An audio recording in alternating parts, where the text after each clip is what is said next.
चलो स्टार्ट कर रहे हैं। स्क्रीन शेयर है ना, 7 तक कंप्लीट कर लिया था, यूनिट 8 स्टार्ट कर रहे हैं, which name is mass communication media. From the name it is very clear कि हम किसके बारे में पढ़ने वाले हैं। ऐसी मीडिया, देखो मीडिया बेसिकली जो भी कम्युनिकेशन में यूज हो रही है, टेलीफोन है, टेलीविजन है, रेडियो है, न्यूज़पेपर है, ये सारी चीजें हम यहाँ पर स्टडी करने वाले हैं। सो इंट्रोडक्शन की बात करें, सो मास कम्युनिकेशन जो है ये एक ऐसी प्रोसेस होती है जिसमें हम इन्फॉर्मेशन को सेंड करते हैं to the large number of peoples, ठीक है। इसलिए इसको मास कम्युनिकेशन बोला जाता है, क्योंकि कम्युनिकेशन तो मैं भी आप लोगों से कर रही हूँ ना, पर मास कब होगा, जब बहुत लार्ज स्केल पे किया जाएगा। दैट इज वाई यहाँ पे मास यूज किया है। इसमें क्या क्या इंक्लूड है, मॉडर्न मीडिया जैसे रेडियो, टेलीविजन, फिल्म्स, न्यूज़पेपर और प्रिंटेड मटेरियल्स आ गए। ट्रेडिशनल प्रिंटेड मटेरियल्स में मैगजीन्स हो गया, न्यूज़पेपर्स हो गया, बुक्स हो गई, ये सारी चीजें इंक्लूड होती हैं। ट्रेडिशनल फॉर्म्स की बात करें तो गाना गाकर, ड्रम बजाकर, नुक्कड़ नाटक करके, डांस करके, पेंटिंग करके, ठीक है। फोक मीडिया के थ्रू, फोक समझते हो क्या होता है? फोक? हाँ हाँ फोक, फोक वो जो लोकल चीजें रहती हाँ, हैं, folk dance, folk exactly that local वाला थिंग, ठीक है। सो इसके through also powerful communication tool. देखो जैसे मैंने आपको ये चीज पिछले बार बताई थी कि हम किसी प्रिमिटिव सोसाइटी के साथ कम्युनिकेट करने की कोशिश कर रहे हैं, तो उनसे जाके एकदम इंग्लिश या स्टैंडर्ड लैंग्वेज में बात नहीं करेंगे, हम उनके तरीके से उनसे बात करेंगे, तब वो हमें समझ पाएंगे। तो इन द सेम मैनर, जैसे अगर हमें कहीं कोई मैसेज पहुंचाना है, तो ये जो एग्जांपल्स दिए ना, डांस, पेंटिंग, फिर यहाँ फोक का भी एग्जांपल दिया कि उनका जो मीडिया चल रहा है वो किसी भी फॉर्म में हो, वो डांस के फॉर्म में हो, नुक्कड़ नाटक के फॉर्म में हो, न्यूज़पेपर के फॉर्म में हो, पर उनकी लैंग्वेज में, उनके ट्रेडिशन के थ्रू, तो यहाँ पे फॉक यूज किया है। देन आगे बात करें, in nutrition and health education mass communication जो है वो हेल्प करता है to spread awareness and knowledge quickly. मतलब अवेयरनेस और नॉलेज जल्दी एक ट्रांसफर हो, इसमें वो क्या करते हैं, हेल्प करते हैं, ठीक है। इतना क्लियर है? यहाँ तो कोई डाउट है? ठीक है, नो मैम। कॉन्सेप्ट देखते हैं मास कम्युनिकेशन का। तो सबसे पहले डेफिनेशन क्या पढ़ेंगे इसमें, मास कम्युनिकेशन इन्वॉल्व करता है एक स्पेशलाइज्ड ग्रुप को, जिसमें हम टेक्नोलॉजिकल डिवाइसेस जैसे प्रेस हो गया, रेडियो हो गई, फिल्म हो गई, टेलीविजन, ये सारी चीजें यूज कर रहे हैं, ठीक है। क्यों यूज करते हैं, तो बहुत ज्यादा क्लियर है। देखो मैं क्यों डायरेक्टली बता रही हूँ, क्योंकि बहुत क्लियर है। कम्युनिकेशन में क्या है, यही सारी चीजें है ना। सो लोगों को कम्युनिकेट करने में, लार्ज डाइवर्स ग्रुप को, वाइडली स्कैटर्ड ऑडियंस को। देखो जैसे मुझे आज मैसेज करना है, तो मेरे पास 5-6 ग्रुप है डीएनएचई के, मैं एक मैसेज टाइप करती हूँ एक ग्रुप में और फिर उसको फॉरवर्ड कर देती हूँ सब में। सो दैट इज अबाउट कि मैं एक पर्टिकुलर मैसेज से मास कम्युनिकेट करके, मास कम्युनिकेशन का अभी यहाँ पे बेस क्या है, मेरा फोन है और इंटरनेट है, ठीक है, लोगों से कनेक्ट कर रही हूँ। देन कैरेक्टरिस्टिक्स की बात करें तो लार्ज ऑडियंस तक पहुंच सकता है, इन्फॉर्मेशन जो है रैपिडली, बहुत जल्दी ट्रांसफर हो सकती है, ठीक है। देन टेक्नोलॉजी बेस्ड मीडिया हम यहाँ यूज कर सकते हैं। ऑडियंस जो है ये हेट्रोजेनियस और अच्छा यहाँ पे हेट्रोजेनियस मतलब समझते हो क्या होता है, what is the meaning of heterogeneous? देखो बेसिकली आप सॉल्यूशन के ऊपर बता रहे हो, क्योंकि होमोजीनियस मिक्सचर और हेट्रोजीनियस मिक्सचर पढ़ा है ना। हाँ देखो, उधर से वो जा सही रहे हो, पर यहाँ पे हम टर्म बात करें तो होमोजीनियस मतलब होता है सेम और हेट्रोजीनियस मतलब डिफरेंट। एग्जाम्पल सही दिया आपने, ठीक है। हम पढ़ते थे ना हेट्रोजीनियस मिक्सचर में नमकीन का एग्जाम्पल, पोहे का एग्जाम्पल। सो एग्जाम्पल सही है, पर अगर इसको, हाँ वो 9th में भी था, 12th में भी था, 7th में भी था। सो एक एग्जाम्पल के थ्रू समझें तो बहुत सिंपल लैंग्वेज में होमोजीनियस मतलब होता है सेम और हेट्रोजीनियस मतलब होता है डिफरेंट, ठीक है। सो जो ऑडियंस है वो कैसी होती है, हेट्रोजीनियस होती है। हमें ऑडियंस सेम नहीं मिलेगी ना, एक पर्टिकुलर चीजों पे लोगों के अपने अपने पर्सपेक्टिव हो सकते हैं, देन डिस्पर्स्ड होती है, फैली हुई होती है। इसमें कोई डाउट है? ठीक है। Then purpose of mass, excuse me ma'am, हाँ हाँ, ये ऑडियंस के बारे में वर्ड यूज किया है, होमोजीनियस और होमोजीनियस नहीं यूज किया है, हेट्रोजीनियस यूज किया है। वो तो दीपक ने अभी होमोजीनियस वाला वर्ड यूज किया था, तो मैंने बता दिया कि होमोजीनियस मतलब होता है सेम और हेट्रोजीनियस मतलब होता है डिफरेंट। तो ऑडियंस के लिए हेट्रोजीनियस वर्ड यूज किया है, बिकॉज ऑडियंस जो है वो सेम नहीं होती ना, डिफरेंट होती है। मेरे पर्सपेक्टिव एक चीज के लिए अलग होंगे, आपके अलग होंगे, दैट्स वाई वहाँ हेट्रोजीनियस यूज किया है, ठीक है। क्लियर है? Okay. Then purpose of mass communication media, देखिए क्या पर्पस है। सो जो मास है वो हेल्प करता है किसके लिए, इन्फॉर्मेशन और नॉलेज को स्प्रेड करने के लिए, अवेयरनेस जो है न्यूज आइडियाज के थ्रू क्रिएट करने के लिए, then develop positive attitudes and behaviour, जो हम कल पढ़कर आए थे ना, इसी के बारे में पढ़ा था हमने। अच्छा अगेन मैं एक क्वेश्चन पूछ रही हूँ, ठीक है, प्रीवियसली रिवाइज करते मेरे दिमाग में आया, कितने टाइप की इन्फॉर्मेशन होती है कल हमने इंफॉर्मेशन के बारे में पढ़ा था।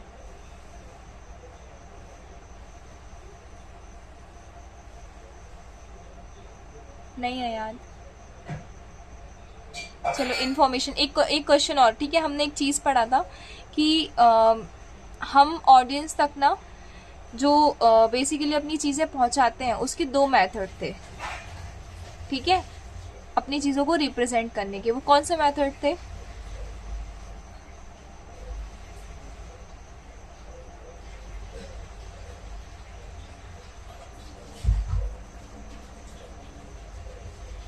क्या हुआ जगमीत, आजा, कुछ बोल ही नहीं रहे हो। देखो कल तो दो लोग बस प्रेजेंट थे ना, मैंने दो बताया था। एक बताया था इंफॉर्मेशन, एक बिहेवियर। एक बिहेवियर था और एक इंफॉर्मेशन सेंटर्ड मेथड और एक behaviour centred method.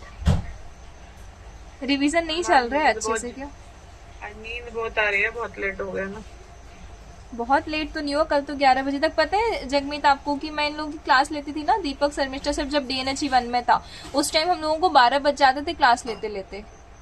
Ma'am actually ना मैं कुछ काम करती हूँ जिसमें मेरी ये 15th ऑफ द मंथ ना हाफ मंथ क्लोजिंग होती है, तो आज बहुत टायर्ड था और अभी भी still I am side by side working on that. Okay थोड़ा सा चैलेंज है, बाकी तो सुबह से आज जल्दी उठी हुई हूँ। आज वो हमारे में संक्रांत और मस्या होती है, 5 बजे उठ के गुरुद्वारे गई थी, तो शेड्यूल टाइट है। बाकी ऐसा कुछ नहीं, कोई नहीं, आप कंटिन्यू कीजिए। ओके ठीक है। Then support health and nutrition education, ठीक है। इसके थ्रू क्या होगा? मास कम्युनिकेशन के थ्रू हेल्थ और न्यूट्रिशन एजुकेशन को हम सपोर्ट कर पाएंगे।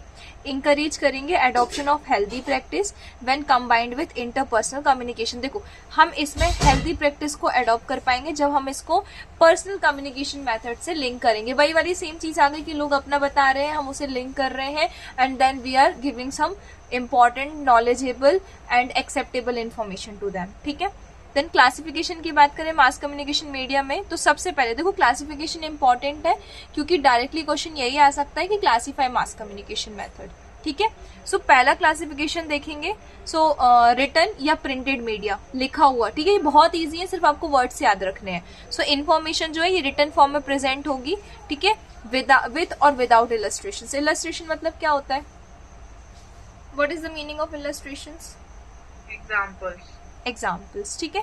सो एग्जाम्पल के साथ भी, एग्जाम्पल के बिना भी। तो इसका एग्जाम्पल मतलब ये वाला जो प्रिंटेड मीडिया था, इसका एग्जाम्पल न्यूज़पेपर हो गया, लेफलेट्स हो गए, सर्कुलर लेटर्स हो गए, न्यूज लेटर्स हो गए, फोल्डर्स, बैनर्स, वॉल न्यूज़पेपर, ठीक है, जो दीवारों पे चिपका देते हैं ना, जिन्हें हम एज अ पैम्पलेट भी बोलते हैं। देन कैलेंडर्स, बुलेटिन्स, बुलेटिन्स पता है ना, एकदम बुलेट पॉइंट जिसमें होते हैं।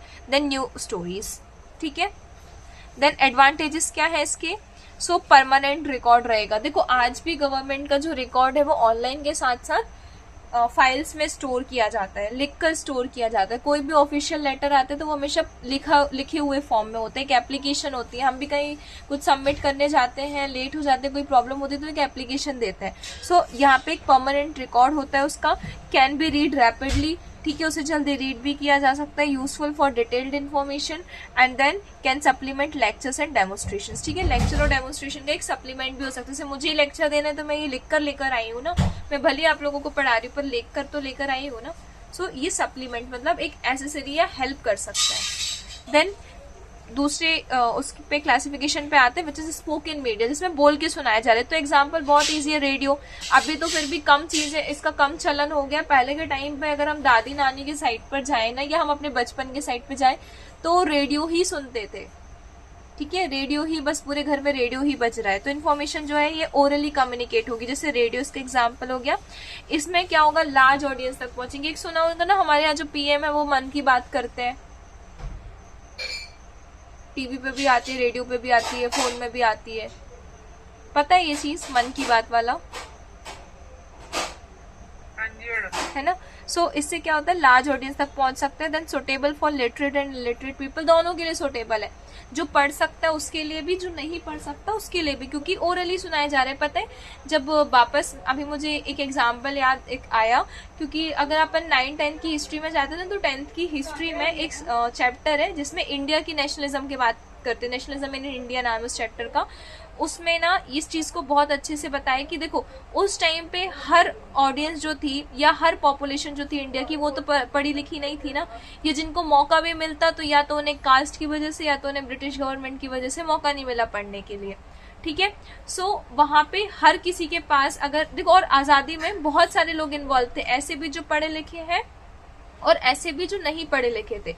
तो वहां तक लोगों के पास कैसे इन्फॉर्मेशन पहुंचती थी, उन्हें गाकर जो स्टोरी फोक टेल्स होती है ना, जो गाई जाती हैं फोक टेल्स, वो जो ट्रेडिशनल होती हैं, ठीक है, जिन्हें गाते हैं, जैसे अलग अलग चीजें होती हैं, जैसे लोहरी पे गाया जाता है एक गाना होता है, फिर जैसे मुझे अभी शादी वाला याद आ रहा, पंजाबियों में कुछ शादी पे गाते हैं, है ना, तो कुछ कुछ वर्ड्स होते हैं ना। सो दैट इज अबाउट कि ऐसे लोगों को फोक टेल्स के थ्रू गा गा के ऐसे लोगों को समझाया जाता था, सुनाया जाता था। तो that is why it is known as literate and illiterate people. Then one way communication भी होता है इससे, मैं बोल रही हूँ, आप सुन रहे हो, message should be simple and clear, message जो है वो सिंपल और क्लियर होना चाहिए, ठीक है। इतना क्लियर है, कोई डाउट? दीपक आप कल की क्लास में नहीं थे ना, तो जो मैंने कल ना सिर्फ एक 7 यूनिट कंप्लीट किया है, पर वो बहुत लेंथी है। अगर कभी ऐसा होता है कि आप सिंगल मिलोगी तो मैं उस टाइम पे पढ़ा दूंगी, या रिवीजन क्लास में आप अटेंड कर लेना, एक बार उसको रीड कर लेना, कोई डाउट हो तो मुझसे पूछ लेना, ठीक है। कल मेरा फोन डिस्चार्ज था तो रिकॉर्डिंग नहीं हो पाई है। मैम आप जिस दिन फ्री हो आप मेरे को बता देना। हाँ ऐसा कर लेंगे, ठीक है। देन ऑडियो विजुअल मीडिया की बात करें, अब देखो नाम से समझ में आ रहा है, ऑडियो मतलब सुनना और विजुअल मतलब देखना। सो ऑडियो विजुअल मीडिया की बात करें तो इसमें दोनों साउंड और विजुअल दोनों यूज किए जाते हैं साइमल्टेनियसली। एग्जाम्पल मूवीज, फिल्म्स ले लो और टेलीविजन ले लो। इसका फीचर्स क्या होता है, ये अट्रैक्टिव और इफेक्टिव होते हैं, ठीक है। अपील टू बोथ, यहाँ पे देखा भी और सुना भी जाता है। Then improves understanding and retention. Retention मतलब दिमाग में बहुत देर तक रुक भी जाती हैं वो चीजें, बैठ जाती हैं और समझ में भी आती हैं। नेक्स्ट बात कर रहे हैं, यहाँ तक हमने पूरे क्लासिफिकेशन पढ़ लिए, 3 क्लासिफिकेशन पढ़े हैं, रिवाइज विथ मी। पहला रिटन, ठीक है, जो लिख कर आएगा, then second spoken and the third audio visual, ठीक है। इतना क्लियर है, कोई डाउट इसमें? अच्छा दीपक, मुझे आपसे भी ये चीज पूछनी थी, आपका भी ऑनलाइन ही है ना? अगर आपके पास स्टार्टिंग के फ्रंट पेजेस रखे हो ना जिसमें सील साइन लगे हो गाइड के, तो आप भी अपलोड कर देना, मैंने जो लिंक भेजी है, क्योंकि ज्यादातर मैंने अपनी इवन गाइड से भी बात की थी तो उन्होंने ये बताया था कि ओएल वालों का ना ऑनलाइन सबमिशन होना है। मैम मेरा ओएल नहीं है, ओडीएल है। अच्छा ओडीएल है ना, हाँ फिर कोई दिक्कत नहीं है। मुझे ये लग रहा था कि आपको तो फिर भी मैं अपलोड कर दूंगा। नहीं ओडीएल में नहीं, ओडीएल में ऑप्शन ही नहीं आएगा अपलोड करने का, सिर्फ ओएल वालों के लिए अपलोड का वो है, वहाँ पे अपलोड ही नहीं कर पाओगे, ठीक है। मैम ओएल का क्या प्रोसीजर है, मींस क्या ओएल और ये ओडीएल यानी ऑनलाइन? ओडीएल में एडमिशन ऑनलाइन लिया था। जो ओएल वाले हैं ना वो ऑनलाइन वाले हैं और जो ओडीएल वाले हैं वो ऑफलाइन वाले हैं। तो जो ओडीएल वाले हैं वो ऑफलाइन सबमिट करेंगे, एक उनका 2 बनेगी कॉपीज, एक गाइड रखता है और एक उनका दिल्ली जाता है, पोस्ट होता है। जो ऑनलाइन वाले हैं ना उनमें बस साइन सिग्नेचर होते हैं और फिर या तो आप वो फोटोज स्कैन कर लो प्रिंट करा के। मेरा ओडीएल है, मैंने तो ऑनलाइन ही सबमिट किए थे। ओडीएल वालों को ऑफलाइन सबमिट करने थे और आपका तो ये देखो ऑफलाइन है ना, एक बार अपने गाइड से बात कर लेना। ऑफलाइन वालों का तो 45 डेज बाद रिजल्ट। हमारा तो सेंटर ही ऐसा है, वहाँ जाओ इतनी देर भी लगाओ, कुछ सही से जवाब मिलता ही नहीं है। अरे तो लड़ा करो ना जाके, मुझे बहुत परेशान होना पड़ा, मैं खुद लड़कर आई हूँ, क्योंकि एक तो गवर्नमेंट वाला काम होता है ना वो नहीं सुनते हैं, वहाँ लड़ना पड़ता है अपने हक के लिए, मैं खुद लड़के आई हूँ। लाइन इतनी लंबी लगी होती है, 2 लोगों को अटेंड करके वो कहाँ जाते हैं, वो लंच टाइम हो जाता है, वो वापस ही नहीं आते। मैं तो 4-5 बार जा चुकी हूँ, 4-5 में परेशान ही हुई हूँ। तो मेरे साथ बहुत सारे लोगों ने किया है, जैसे जैसे वो कर रहे थे, जैसे जैसे उन्होंने किया वैसे वैसे मैंने भी करती जा रही हूँ। आप देखो अपना लेकिन मैंने अपना ये नंबर डाल के, रोल नंबर डाल के और ऑनलाइन की ऑप्शन आई थी मेरे में, मैंने उसकी PDF बना के और अपलोड किए थे। मेरे तो अपलोड हुए थे, मेरे को तो अपलोड किए हुए 2 महीने हो गए। उन्होंने कहा था अप्रूवल आएगा, अभी चेक करूंगी उसमें क्या वो समझ, उसमें ही अपडेट आता है। हाँ उसमें ग्रेड्स कार्ड होता है, उसमें ग्रेड्स कार्ड में लिखा आ जाता है। मैम ओएल वालों का जिन्होंने ऑनलाइन एडमिशन लिया, मींस ऑनलाइन पेमेंट किया था और ऑनलाइन बुक के लिए अप्लाई किया था, उनके घर पे आई थी, वो ऑनलाइन एडमिशन है ना? देखो ऑनलाइन एडमिशन में भी बुक्स घर पे आती है, ऑफलाइन एडमिशन में भी घर पे आती है। जब आप लोग देखोगे ना DNHE, वो इनरोलमेंट कार्ड होगा ना, सबको मिला होगा एक ब्लू कलर का, उसमें देखना है ODL लिखा होगा या तो OL लिखा होगा। OL वाले ऑनलाइन है, ODL वाले ऑफलाइन है। ये जो OL है ना, इनका मैंडेटरी है ऑनलाइन सबमिट करना। ऑफलाइन तो अगर आपके रीजनल सेंटर मंगा रहे हैं तो देना ही पड़ेगा, मैंने अपनी एक कॉपी गाइड को भी दी थी, और एक आपको ऑनलाइन सबमिट करना ही है। मैंने ऑनलाइन सबमिट किया, गाइड को तो मैंने नहीं दिया, ऑनलाइन तो मैंने देखो सबमिट किया, गाइड मैंने आप खुद अगर से की। बिना सिग्नेचर के भी ऑनलाइन सबमिट करोगे ना तो भी उसमें आपको अप्रूवल नहीं मिलेगा। असाइनमेंट में से असाइनमेंट तो ऐसे ही होते हैं ना मैडम, वो तो सिनॉप्सिस के लिए सिग्नेचर वगैरह चाहिए ना। हाँ, मैं साइनॉप्सिस और प्रोजेक्ट की बात कर रही हूँ, अच्छा अच्छा, असाइनमेंट्स की बात नहीं मैं कर रही हूँ। असाइनमेंट की बात कर रही थी। नहीं, साइनॉप्सिस प्रोजेक्ट की बात कर रही हूँ मैं। दोनों के लिए वो तो मुझे मेल डाले हुए आज 1 महीना हो गया, जवाब ही नहीं देती। अब मैं क्या बोलूँ, देखो आपको बार बार मेल करो, कॉल करो, परेशान करो रीजनल सेंटर वालों को, इसके अलावा नंबर कुछ नहीं कर दिया हुआ। सकते। इसके अलावा कुछ नहीं कर सकते। मैंने जो अभी सोनिया को बताया था ना कि आप रीजनल सेंटर डाल के अपने गूगल पे उस पर कॉल करो, यही करना पड़ेगा। रीजनल सेंटर का कांटेक्ट होगा, ये मैं श्योर बोल सकती हूँ, क्योंकि कॉल कांटेक्ट है लेकिन फोन कोई नहीं उठाता। सुबह से 36 बार आपके कहने के बाद सुबह से कर चुकी हूँ, लेकिन वो लोग फोन वोन कोई नहीं उठाता। और मैम ये लोग ना 4-4 घंटे लंच करते हैं, गायब हो जाते हैं, फिर इतना बोर होके घर वापस ही आना पड़ता है। मेरा तो है भी यहाँ से तकरीबन आप समझो 20 किलोमीटर दूर। बहुत परेशानी हूँ मैं इसमें।